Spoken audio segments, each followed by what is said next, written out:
విశ్వాసం ఉందండి, మాకు నమ్మకం ఉందండి, దేవుడు చేస్తాడండి. ఇది కాదు. డాక్టర్లు చచ్చిపోతారన్నారు అనుకో, దేవుడు ఒకవేళ నీకు మాట ఇచ్చాడు అనుకో లేపుతాడని హ్యాపీగా ధీమాగా ఉంటావు. డాక్టర్లు చచ్చిపోతారన్నా నా దేవుడు కాపాడి జీవం పోసి బయటకు తీసుకొస్తాడు, నాకు దేవుడు మాట ఇచ్చాడు. అది విశ్వాసం. ఆ విశ్వాసం లేదు కాబట్టే మన జబ్బులు పోవట్లేదు, మన బలహీనతలు పోవట్లేదు. హాస్పిటల్లో డాక్టర్ గారు చెప్పినవే జరుగుతున్నాయి.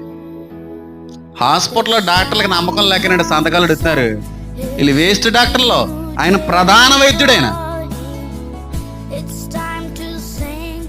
బలహీనతలు పోవట్లేదు, జబ్బులు పోవట్లేదు, నీరసాలు పోవట్లేదు. ఎందుకంటే విశ్వాసం లేదు నీకు. ఆ విశ్వాసం ఉండాలి. డాక్టర్ గారు చెప్పేశారండి, ఇంకా కష్టం అంటండి కదండి. ఒకళ్ళు దేవుడు ఆ టైంలో ఏంటి కష్టం? నేను లేపలేనా నేను? ఎలీషా ఎముకలు తగిలి చచ్చి బతుకుల ఉన్నారు బైబిల్లో.